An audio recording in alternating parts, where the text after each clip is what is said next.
मेरे प्यारे साथियों, कैसे हैं आप सभी। उम्मीद करती हूँ कि आप लोग बहुत ही ज़्यादा अच्छे होंगे और आपकी जो पढ़ाई है वो तो बहुत ही ज़्यादा एकदम बढ़िया तरीके से, एकदम मस्त तरीके से चल रही होगी। तो आज का जो हम लोग का क्लास है ना, इसमें हम लोग पढ़ने वाले हैं अक्षर ज्ञान पाठ का संपूर्ण अर्थ, यानी कि इसमें जितना भी सारा पंक्ति दिया गया है उसको हम लोग बहुत ही ज़्यादा अच्छे तरीके से एकदम अपने भाषा में समझने वाले हैं, ठीक है। और ये जो आज का जो क्लास है ना, वो काफ़ी ज़्यादा मज़ेदार क्लास होने वाला है, क्योंकि आज के इस क्लास में हम लोग जानने वाले हैं कि जो छोटे छोटे बच्चे होते हैं, 1-2 क्लास के जो बच्चे होते हैं, उनको पढ़ाने में कितना ज़्यादा अच्छा लगता है और उनको पढ़ने में, शुरुआती पढ़ाई करने में कितना ज़्यादा कष्ट होता है ना, ठीक है।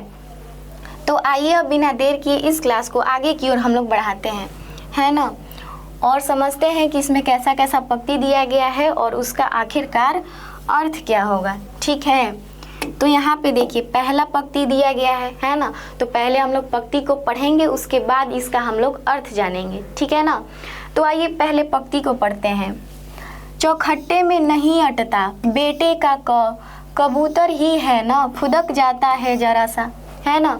क्या कहा गया है जी, चौखट्टे में नहीं अटता है बेटे का क, है ना। आप लोग चौखट्टा मतलब समझ रहे हैं। चौखट्टा मतलब होता है जैसे कॉपी पे जो लाइन होता है ना, इसको चौखट्टा माना गया है ना, ठीक है। यानी कि कहा गया है कि ये जो चौखट्टा होता है ना, चौखट्टा, ठीक है, ये जो 2 लाइन है ना, इसी के बीच में लिखना रहता है। आप लोग को तो पता है, लेकिन छोटे बच्चों को तो नहीं पता रहता है, क्योंकि अभी वो लोग शुरुआती पढ़ाई करने पे जाते हैं, ठीक है। तो ये लोग क कैसे लिखते हैं, इतना बड़ा लिख देंगे, है ना, या तो ऊपर लेके चले जाएंगे या तो नीचे लेके चले जाएंगे। उन लोग को क्या पता है कि इसी लाइन में लिखना है ना। पहला दिक्कत ये होता है कि चौखट्टा मालूम ही नहीं है कि किस चौखट्टा में लिखना है। तो क्या होता है जी, चौखट्टे में उन लोग का क ही नहीं अटता है, डगर जाता है इधर, है ना, डगर जाता है, ठीक है। उसके बाद बेटे का कबूतर ही है ना, फुदक जाता है जरा सा, है ना, फुदक जाता है जरा सा, ठीक है। अब आइए इसका अर्थ समझते हैं। अर्थ में दिया गया है, कवित्री अनामिका जी बच्चों के अक्षर ज्ञान के बारे में कहती हैं कि जब माता पिता अपने बच्चों को अक्षर सिखाना आरंभ करते हैं तो बाल अवस्था के कारण बच्चा बहुत ही कठिनाई से क वर्ण का उच्चारण कर पाता है ना। कहती हैं कवित्री जी, कौन, तो अनामिका जी कहती है ना कि जब बच्चे लोग छोटे छोटे रहते हैं तो उनके माता पिता क्या करते हैं, उन लोग को पढ़ाना स्टार्ट करते हैं। अब बच्चे हैं भैया छोटे, है ना, इतना छोटा बच्चा है, ठीक है। अब उसको पढ़ाना स्टार्ट किए हैं। एक तो उसको पहले ढंग से बोलने नहीं आता होगा, है ना, मामा को तोतला टाइप का बोलता होगा, चाचा को भी तोतला टाइप का बोलता है ना। अब उसको हम लोग दे दिए कि बच्चा क ख ग लिख के दिखाओ, तो ठीक है, वो तो लिखेगा ना, लेकिन कैसे लिखेगा, तो उसका जो क है ना, क चला जाएगा चौखट्टे से बाहर, इधर कभी इधर, है ना। इतना सुंदर तो लिखता नहीं है ना, एकदम लिखता है ऐसे लिखता है, ठीक है, क्योंकि हम पढ़ाते हैं, है ना। मेरे को लिखने भी नहीं आ रहा है। हम पढ़ाते हैं छोटे छोटे बच्चे को, है ना, पढ़ाने में बहुत ज़्यादा मज़ा आता है, ठीक है।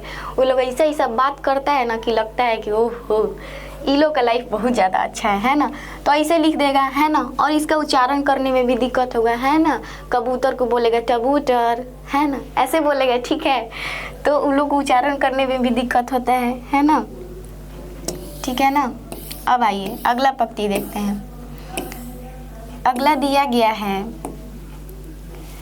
पंक्ति से उतर जाता है उसका खरगोश की खालिश बेचैनी में, गमले सा टूटता हुआ उसका घड़े सा लुढ़कता हुआ उसका यानी कि इसमें तुलना किस किस चीज़ का किया गया है जी, तो तुलना किया गया है, देखिए तुलना किया गया है ख का, है ना, ख का तुलना किया गया है खरगोश ले, है ना।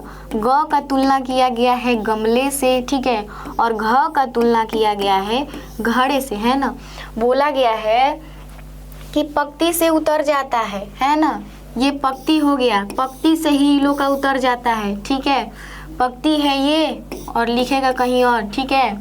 खरगोश की खालिश बेचैनी में, गमले सा टूटता हुआ उसका ठीक है, यानी कि ख लोग ऐसे लिखेगा, है ना। कलर थोड़ा चेंज करते हैं, ठीक है।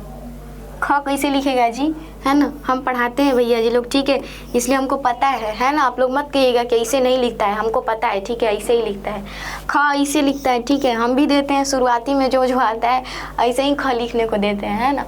ख ग ऐसे लिखेगा, है ना, यानी कि गमला ऐसे है ना, तो लगता है कि गमला ही ऐसे टूट गया है ना। ग ऐसे लिख देगा, ऐसे लिख देगा, ठीक है। घ कैसे लिखेगा, घ ऐसे लिखता है, ऐसे लिखता है घ, है ना, क्योंकि वो लोग छोटा है, वो लोग को क्या अभी बुद्धि है ना, वो तो धीरे धीरे लिखना सीख रहा है ना। तो वही अर्थ में कहा गया है कि कवियत्री अनामिका जी के अनुसार इसके बाद ख वर्ण की बारी आती है।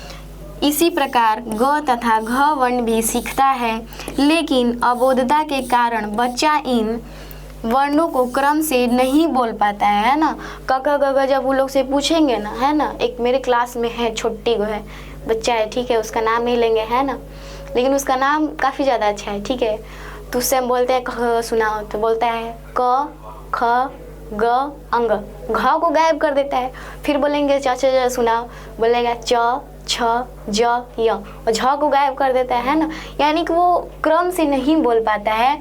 ठीक उसी प्रकार अनामिका जी भी कही है कि जो बच्चा लोग है ना, वो लोग छोटा होने के कारण क्रम से नहीं बोल पाता है क ख ग घ को, ठीक है।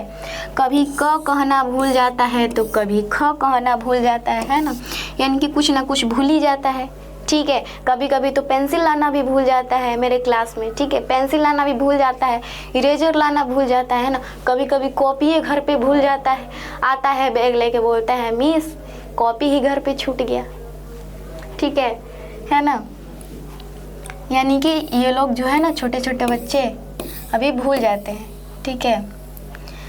अब देखिए, अंग पर आकार थमक जाता है, उससे नहीं सधता है अंग। अंग के ड को वह समझता है माँ, और उसके बगल के बिंदु को मानता है गोदी में बैठा बेटा, है ना। अर्थ में दिया गया है, कवित्री अनामिका जी कहती हैं कि अक्षर ज्ञान की प्रारंभिक शिक्षा पाने वाला बच्चा क वर्ग के पंचमाक्षर वर्ण अंग का, ट वर्ग का ड़ तथा अनुस्वार वर्ण को गोदी में बैठा मान लेता है ना। क्या करता है जी, ये जो बच्चा है ना, अंग ऐसे लिखता है ना, अंग को क्या मान लेता है जी, ड मान लेता है ना, कि ड के बगल में इसे एगो बिंदु लगा देंगे ना, तो यही अंग हो गया, यानी कि उसके गोदी में बैठा देंगे। तो अर्थात बच्चा को लगता है कि ड वर्ण के आगे अनुस्वार लगाने के कारण अंग वर्ण बन गया है ना। यानी कि छोटे छोटे नन्हे नन्हे बच्चे लोग को लगता है कि जो अंग है ना, वो कैसे बनता है जी, अंग कैसे बनता है। तो अंग है ना, ये जो ट ठ ड ढ का आप लोग को पढ़े होंगे, है ना, आप लोग को बताने का जरूरत नहीं है, ऐसे होता है ना ट ठ ड ढ, ठीक है। यानी कि ठ ठ ड ढ का जो ड होता है ना, इसके बगल में वैसे बैठा देगा ना, तो लोग जानेगा कि यही क्या हो गया जी, अंग हो गया, है ना। किनको लगता है जी, तो छोटे छोटे बच्चे लोग को लगता है, ठीक है। हम लोग भी छोटे थे तो हम लोग को भी लगता था, है ना। अब देखिए दिया गया है, माँ बेटे सधते नहीं उससे, और उन्हें लिख लेने की अनवरत कोशिश में उसके आ जाते हैं आंसू। पहली विफलता पर झलके ये आंसू ही है शायद प्रथमाक्षर सृष्टि के विकास कथा के, है ना। कहा गया है कि जो बच्चे हैं ना, जब वो लोग का पहला विफलता होता है ना, जब कुछ लिखने नहीं आता है या फिर कुछ बोलने नहीं आता है, तो उसके आँख से ऐसे देखिए इस छोटे बच्चे की तरह है ना आंसू आ जाते हैं, है ना, कि मेरे से नहीं बन पाया, ठीक है। तो देखिए अर्थ में दिया गया है, कवित्री अनामिका जी कहती हैं कि बच्चा अंग वर्ण का सही उच्चारण नहीं कर पाता है, वह बार बार लिखता है ताकि वह उसकी सही उच्चारण कर सके, है ना, लेकिन अपने को सही उच्चारण करने में असमर्थ समझकर रोने लगता है ना। क्या कहा गया है जी, एक बार फिर से कहा गया है, अनामिका जी के अनुसार कहती हैं कि जो बच्चा है ना, अंग वर्ण का सही उच्चारण नहीं कर पाता है ना, वो अंग वर्ण का सही उच्चारण नहीं कर पाता है।